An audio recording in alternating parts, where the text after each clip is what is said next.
Hello friends, அஸ்ஸலாமு அலைக்கும். இப்போ நம்ம என்ன பார்க்க போகிறோன்னா, மரவள்ளி கிழங்க வச்சு கேக்கு தான் செய்ய போகிறோம். இந்த கேக்கு எப்படி செய்கிறதுன்னு பார்க்கலாம். இது வாயில் வச்சவுடன் கரையும். வாங்க வீடியோக்குள்ளே போகலாம். வீடியோவை ஸ்கிப் பண்ணாமல் பாருங்கள்.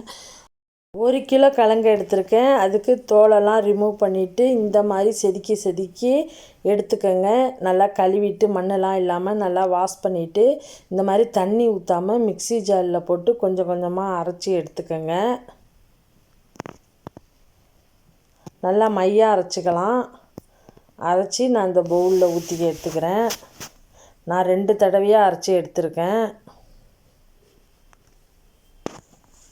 இப்போ இன்னொரு மிக்ஸி ஜார் எடுத்து 2 முட்டை சேர்த்துருக்கேன். 2 முட்டையை உடச்சி ஊற்றிக்கங்க.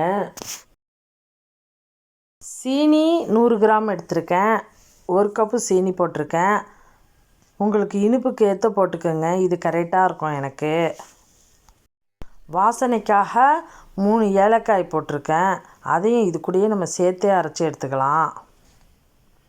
முட்டை, சீனி, ஏலக்காய் எல்லாத்தையும் நம்ம அரைச்சி எடுத்துகிட்டு வந்துக்குவோம். இது கூட உப்பு 1 சிட்டிகை போட்டுக்கலாம். 10 பாதாம் தோல் உரித்து அதையும் இது கூட சேர்த்துக்கலாம். சேர்த்துக்கிட்டு நம்ம எல்லாத்தையும் ஒன்றா அரைச்சி எடுத்துகிட்டு வந்துடுவோம்.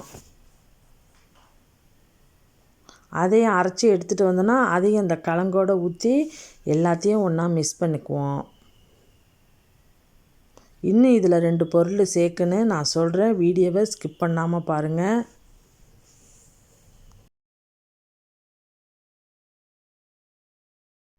நெய் 50 கிராம் ஊற்றிக்கலாம்.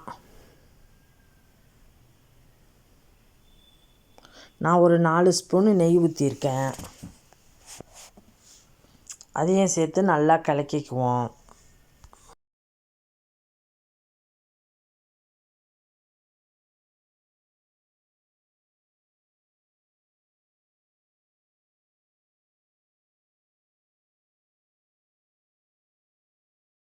நம்ம எந்த சட்டியில் நம்ம கேக்கு பீட் பண்ண போகிறோமோ அதில் கொஞ்சோண்டு நெய் தடவி நல்லா தடவிக்கிட்டு அதில் ஊற்றிக்குவோம். நம்ம நெய்யை சுற்றி தடவுனா தான் நமக்கு ஒட்டாமல் வரும்.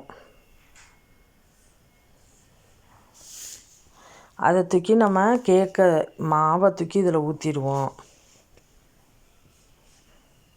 ஊற்றிட்டு தேங்காய் பால் நல்லா ஃபஸ்ட்டு பால் தேங்காய் பால் எடுத்து அதையும் இது கூட கலந்துக்கோங்க. நான் 1 கப்பு தேங்காய் பால் யூஸ் பண்ணியிருக்கேன். நல்லா ஊற்றி கலக்கிக்கோங்க. நெய், தேங்காய் பால் எல்லாம் நல்லா மணமாக இருக்கும்.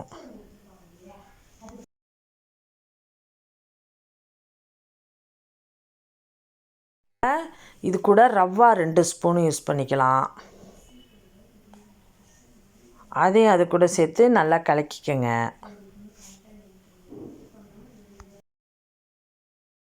ஒரு குக்கர் எடுத்துக்குவோம். அந்த குக்கரில் அடியில் உப்புத்தூள் போட்டுக்கிறேன். உப்புத்தூள் போட்டு சமப்படுத்தி விட்டுக்கோங்க. நம்ம உப்புத்தூள் மேலே தான் நம்ம ஒரு கலவடையை வச்சு நம்ம அந்த பேனை வைக்க போகிறோம். அடுப்பு நல்லா ஹீட்டாக தான் இருக்குது. இந்த மாதிரி ஒரு கலவடை மாதிரி வச்சுக்கோங்க. அது மேலே நம்ம கேக்கை தூக்கி வச்சுடுவோம். வச்சு நான் வார் மட்டும்தான் போட்டிருக்கேன், விசில் போடலை. போட்டு நல்லா மூடிடுங்க. இது இப்படியே ஒரு 3/4 மணி நேரம் இருக்குன்னு. நான் ஒரு அரை மணி நேரம் சென்று ஓப்பன் பண்ணி பார்த்தேன். சுற்றி வெந்துருச்சு, ஆனால் இன்னும் நடுப்பற வேகலை. திருப்பியும் நான் மூடி வச்சிட்டேன். ஒரு குச்சை விட்டு பார்த்தேன், வேகலை. திருப்பியும் மூடி வச்சிட்டேன். இப்போ சரியாக 45 நிமிஷம் கழித்து திறந்து பார்த்தேன், நல்லா வெந்திருக்கு. இது அப்படியே நல்லா ஆறட்டும்.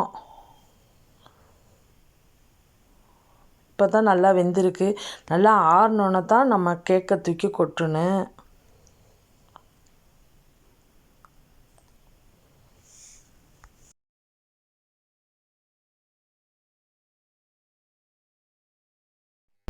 பாருங்கள், நல்லா வெந்துருச்சு.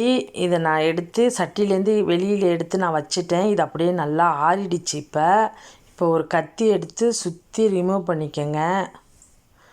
அப்போதான் இந்த கேக்கு நல்லா வந்து கொட்டும். இந்த மாதிரி சீசன் டயத்தில் இந்த மாதிரியும் செஞ்சு பாருங்கள். எவ்வளோ நல்லா சாப்பிட்டா நான் இப்போ கொட்டிடுறேன். பாருங்கள் எவ்வளோ நல்லா சாஃப்டாக இருக்குண்டு.